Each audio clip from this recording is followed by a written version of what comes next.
ஏங்க weight loss பண்ணணும்னு நினைக்கிறீங்களோ? சுகரு, பிரஷரு கண்ட்ரோல்ல இருக்கணும்னு நினைக்கிறீங்களோ? அதே மாரி இரும்பு சத்து வேணுமா நினைக்கிறீங்க? கண்டிப்பா இந்த 4 பெனிஃபிட்ஸ் இல்லங்க. இன்னமும் பெனிஃபிட்ஸ் அதிகமா இருக்கு இந்த கோவக்கால.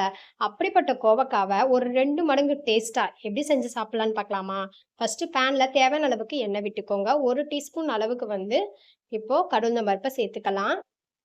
இது நல்லா பொரிஞ்சதுக்கு அப்புறமா ஒரு கொத்து கருவேப்பில, ஒரு பெரிய வெங்காயத்த அரிஞ்சு இந்த மாரி சேர்த்துக்கோங்க. ஒரு பச்சை மிளகாயும் நறுக்கி சேர்த்துக்கோங்க. அப்படியே வதக்கி விடுங்க. பச்சை மிளகாயோட ஸ்மெல் போற அளவுக்கு வதக்கி விடுங்க. இப்போ வதங்கிருச்சு. இந்த ஸ்டேஜ்ல வந்து ஒரே ஒரு தக்காளிய வந்து இந்த மாரி சாப் பண்ணி சேர்த்துக்கோங்க. இதையும் வதக்கி விடுங்க. இதுவும் வதங்குனதுக்கு அப்புறமா ஒரு 1/2 டீஸ்பூன் அளவுக்கு இஞ்சி பூண்டு விழுது சேர்த்துக்கோங்க. இதுக்கு மசாலா என்ன சேர்க்கிறேன்னு பாருங்க. இது வதங்கிருச்சு இப்போ. 1 டீஸ்பூன் அளவுக்கு மட்டும் நான் வந்து கரம் மசாலா சேர்த்துருக்கேன். காரத்துக்கு ஏத்த மாரி தனி மிளகாத்தூள் 1 டீஸ்பூன் அளவுக்கு சேர்த்துருக்கேன். இதையும் வதக்கி விட்டுட்டு, நம்ம எடுத்து வச்சிருக்கிற கோவக்காவ இதுல இறக்கி விட்டுறலாம்.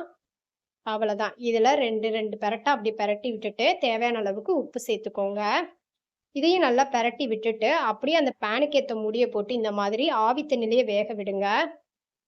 அப்பப்ப மட்டும் கிளறி கிளறி விட்டுட்டு, இப்ப பாருங்க சூப்பரா ரெடி ஆயிடுச்சு கோவக்கா. சும்மா பேருக்குன்னு கொத்தமல்லி போட்டு அப்படியே எடுத்து சர்வ் பண்ணீங்கன்னா சூப்பரா இருக்கும். கண்டிப்பா ட்ரை பண்ணி பாருங்க. சப்ஸ்கிரைப் பண்ணிக்கோங்க.